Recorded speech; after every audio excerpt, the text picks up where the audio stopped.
You know, earlier today you sent out a picture of you 10 years ago and you today.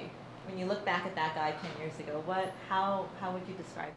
Clueless, big dreams. You know, I came and started doing a night show here that was put in a lot of cities, and I thought I was on top of the world. I mean, I was in Austin, which was my home, and I thought, man, it's going to get no bigger than this. And it did, slowly and surely. The people in Austin really embraced me.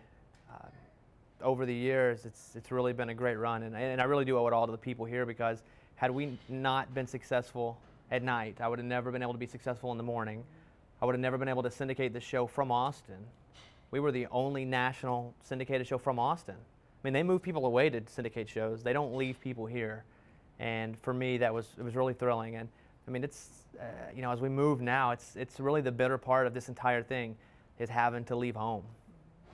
When you first came here, you kind of opened yourself up to a lot of public scrutiny because you were the youngest, weren't you? I was. Really, really young. I was the youngest morning show host in one of the top 100 markets in the country. And for somebody who maybe has been doing radio for a long time, that's kind of not cool with them, that this young guy comes in and then all of a sudden he's really popular. And did you feel a little attacked? Well, I felt, it was weird because I would walk down the halls, and this is a true story. There was a guy that worked in this building, had been on the air here for 25, 30 years. And here I am, 21, 22 years old. And he was like, hey, are you an intern? Would you mind getting me some water? I was the morning show host. But I got him the water. I mean, I was so stunned by the whole thing. I was like, yes, sir, I'll get you the water. And I just gave it to him and went and did my show. Yeah.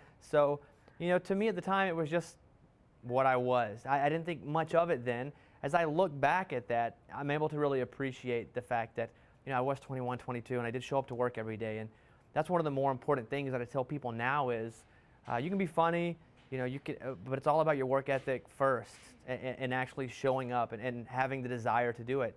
And I had it young, and I really can appreciate that now, because I still have it now. How did you have that desire at that age, though? What prepared you at 21 to be so driven to do something like that? Yeah, I came from a place where, you know, I didn't have a dad. You know, my mom was a single mom, and so how I grew up was I pretty much had to take care of myself from about 15 or 16 on. Even when I went to college, you know, no one knew where I was applying. You know, my mom had a lot of substance abuse issues, and she was in and out of places, and so I didn't have a safety net. And so with that was, you have only one choice, and it's to work as hard as you can and succeed, and if you don't succeed, then you must succeed after that. So I just knew I had to win. I had to succeed to be able to eat. I had rent to pay, I had a car payment to pay. Everything that I've had since 15 or 16, I had to still do now. And I also had dreams of being the biggest and the best. I mean, I'm really competitive too.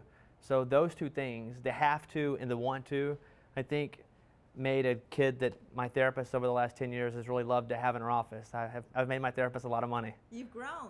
I like to think I've grown as a person, on the air, and I think they do coincide with each other. And don't you think that's why a lot of people can relate to you, is because you have grown so much with the people who are listening to you? You know, you're a real person who's had some really hard times in the past, and kind of an example. Do you look at yourself as that? I look back, if I can separate myself now from then, and I look back at the kid who really struggled. I mean, I was a white kid at a predominantly black school who, it was not easy, and I was one of the poorest kids in the school too. And so luckily I was pretty smart, and that's what got me through that, and knowing that eventually things were going to get better. Like, I knew that eventually I would be able to get out of this place A and get to place B. And so that was my motivator back then, was to get out of where I was and then help the people where I was, which was my family at the time. And so, you know, that was always the goal, was to get out of there, to get to a better place, and to kind of bring those along with me. And I look back at the kid who struggled with a lot. You know, I come from a family with a lot of substance abuse, and, you know, I've never had a drink of alcohol, and I've never used a drug. And I don't say that like, look at me, I say that like I did that because I'm so scared of that, because of what I've seen in the past.